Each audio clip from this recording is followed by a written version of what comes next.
इस वीडियो में दोस्तों हम बात करने वाले बैंक ऑफ बड़ौदा के बारे में, जिन्होंने अपने क्वार्टर टू के नंबर की अनाउंसमेंट 4:55 के आसपास कर दी है।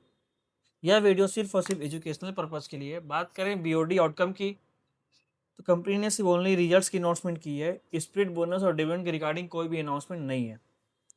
तो चलिए स्टार्ट करते हैं। कंपनी की काउंसलेट अर्निंग किस हिसाब से आई है बात करते हैं उस पर। डाटा रुपीज इन लाख में मेंशन है, हम बात करेंगे करोड़ में। तो बैंक की सबसे मेन कमाई होती है वो है इंटरेस्ट इनकम। तो पिछले लास्ट क्वार्टर टू की बात कर रहे हैं, तो पिछले क्वार्टर टू में इंटरेस्ट इनकम था वो 30,278 करोड़ था, जो इस क्वार्टर में आ चुका है 31,510 करोड़। अब पिछले क्वार्टर की बात कर रहे हैं तो पिछले क्वार्टर में 31,091 करोड़ था, जो इस क्वार्टर में बढ़कर हो गया है 31,510 करोड़। तो क्वार्टरली बेस पे और ईयरली बेस पे देख रहे हैं तो एक अच्छी खासी जंप देखने को मिल रही है कंपनी के इंटरेस्ट इनकम पर। सारे इंटरेस्ट इनकम को जोड़ने पर, एक कंपनी के अदर इनकम को जोड़ने पर टोटल आता है कंपनी का टोटल इनकम। टोटल इनकम की बात करें तो पिछले क्वार्टर टू की बात कर रहे हैं तो 35,444 करोड़ था, जो इस क्वार्टर में आ चुका है 35,025 करोड़। और पिछले क्वार्टर की बात कर रहे हैं तो 35,766 करोड़ था, जो इस क्वार्टर में आ चुका है 35,252 करोड़। तो एक अच्छी खासी गिरावट देखने को मिल रही है ईयरली बेस पे और क्वार्टरली बेस पे कंपनी के टोटल इनकम पर। बात करते हैं कंपनी के एक्सपेंसेस की। कंपनी ने अपने एक्सपेंसेस के हिसाब से रिपोर्ट किए हैं, आते हैं उस पर।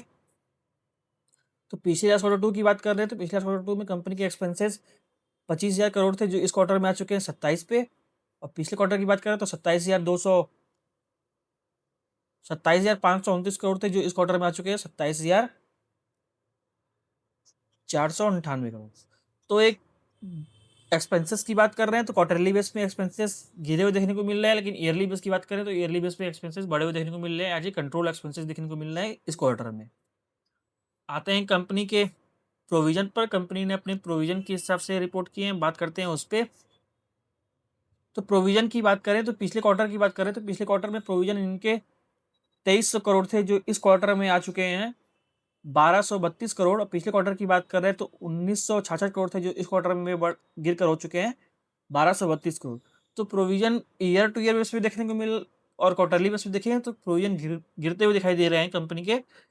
कंपनी के नेट प्रॉफिट की बात करें, कंपनी का नेट प्रॉफिट किस हिसाब से जनरेट हुआ है उसकी बात करते हैं। तो पिछले क्वार्टर की बात करें तो पिछले क्वार्टर में कंपनी का नेट प्रॉफिट 5,237 करोड़ था, जो इस क्वार्टर में हो चुका है 4,809 करोड़। पिछले क्वार्टर की बात करें तो 4,500 करोड़ से इस क्वार्टर में हो चुका है 4,809 करोड़। तो क्वार्टरली बेस पे भी नेट प्रॉफिट बढ़ते हुए दिखाई दे रहा है। और क्वार्टर कंपनी के ईयर टू ईयर बेस पे देखें तो ईयर टू ईयर बेस पे नेट प्रॉफिट गिरता हुआ दिखाई दे रहा है कंपनी का। आते हैं कंपनी के एनपीए पे। कंपनी ने अपना एनपीए किस हिसाब से डिक्लेयर किया, बात करते हैं इस पे। तो पिछले लास्ट क्वार्टर टू की बात कर रहे हैं तो पिछले क्वार्टर टू में कंपनी का एनपीए 28,510 करोड़ था, जो इस क्वार्टर में बढ़कर हो चुका है 27,000 पे। और पिछले क्वार्टर की बात करें तो 27,577 करोड़ था, जो इस क्वार्टर में हो चुका है 27,599। तो एनपीए भी कुछ खास देखने को नहीं मिल रहा कंपनी का, सेम लेवल के आसपास एनपीए भी दिख रहा है। कंपनी के नेट एनपीए की बात करें तो कंपनी का नेट एनपीए पिछले लास्ट क्वार्टर टू की बात कर रहे हैं तो 67,676 करोड़ था, जो इस क्वार्टर में हो चुका है 71 पे। और पिछले क्वार्टर की बात कर रहे हैं तो 71,577 पे था, जो इस क्वार्टर में हो चुका है 71,488 पे। तो नेट एनपीए पे भी सेम रिफ्लेक्शन देखने को मिल रहा है कंपनी के।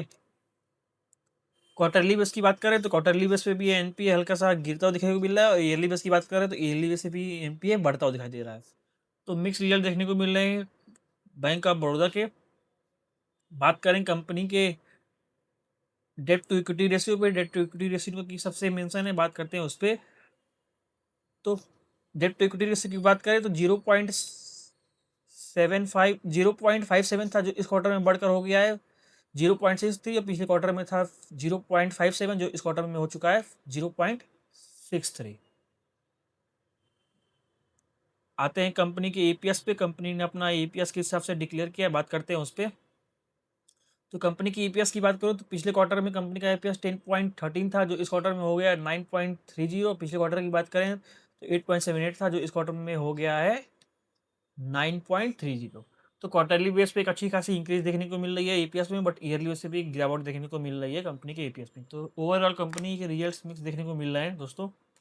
मिलते हैं नेक्स्ट वीडियो में कोई नई अपडेट के साथ, तब तक के लिए बाय बाय।